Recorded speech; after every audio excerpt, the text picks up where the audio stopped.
Hello and welcome back to another episode of Teaching Partner. Today we will be discussing the distinctions between Cambridge IGCSE and Cambridge O levels. These two educational programs are often compared, and it is very important to understand the differences in order to make the decision about which one is best suited for your academic goals. IGCSE stands for International Journal Certification of Secondary Education, whereas O level stands for ordinary level. The slight difference might be with their popularity in some countries. For instance, in Singapore, O level is widely known compared to the IGCSE. But I think now this trend is going to be changed and institutions are turning more towards the IGCSE. Anyways, both IGCSE syllabuses have been developed to support modern curriculum development and to encourage good teaching practice throughout. Let me introduce both first of all.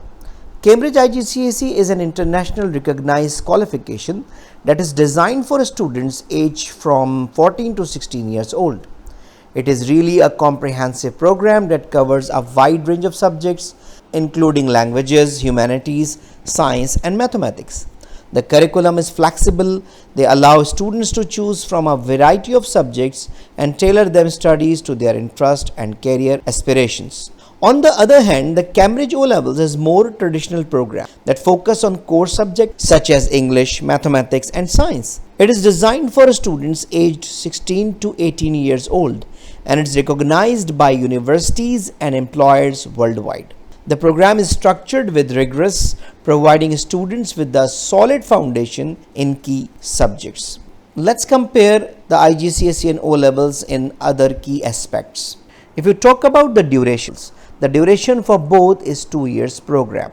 If you look at the grading system, in IGCSE, the grading starts from A stars, which is considered as the highest, and the lowest will be the G, which is considered as the lowest. Whereas in O levels, the grading is start from A star, which is highest, and towards the E lowest also. IGCSE also introduced a system of grading from 9 to 1. 9 is the highest and 1 is the lowest. They have a different subject code in this regard. Let's talk about the subject offered by them. There are over 70 subjects available in Cambridge IGCSE, including 30 languages, and a school can offer them in any combination. So there is no restriction for that. Whereas Cambridge O levels, they are offering over 40 subjects available in schools and they can also offer in any combination. If you look at the assessment part, Cambridge IGCSE uses a variety of assessment techniques to test oral and practical skills, initiative and problem solving, and application of skills, knowledge and understanding. Whereas if you look at the O levels assessment system, the focus of Cambridge O level languages is mostly on writing and reading skills. If you focus on the elements in curriculum, Cambridge IGCSE prepares the student for progression to employment or further study. It also prepares students very well for Cambridge International AS and A levels exam. In other hand, some Cambridge O level syllabuses were developed to meet specific local needs such as minority languages. Now, in terms of popularity, IGCSE Cambridge is world's one of the most popular curriculum. Whereas if you look at the O levels, the popularity is in the very limited regions. O level is a national version as well as international version also. A student from Wales, North Ireland and England or some other countries like Pakistan, India and Singapore, they can give these exams. Not all the countries prefer O levels to promote its studies in their universities.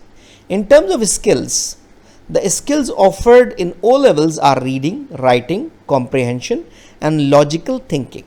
Whereas IGCSE focuses on practicing oral skills, initiative skills, practical skills, problem solving skills, knowledge and understandings of skills also.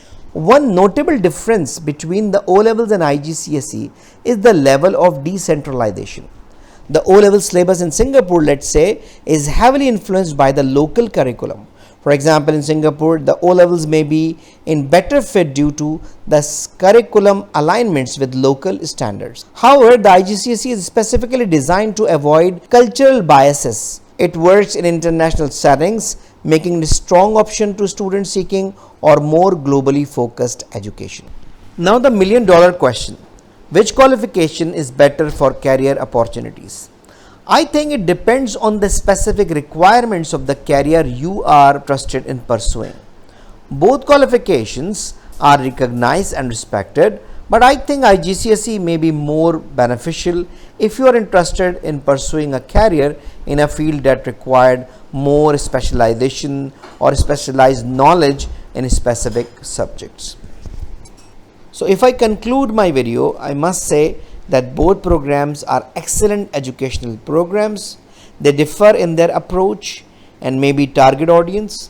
Cambridge IGCSE offers a more flexible curriculum, while Cambridge O levels provide more structured and rigorous education. Ultimately, the choice between the two programs depend on your academic goals and your personal preferences. So that's all for today. I hope you enjoyed the video. I hope this video is very useful for you. So thank you very much. If you have any question, query, or you need any support for making a decision, don't hesitate to write an email to theteachingpartner@gmail.com. Thank you very much and see you in the next video. Goodbye.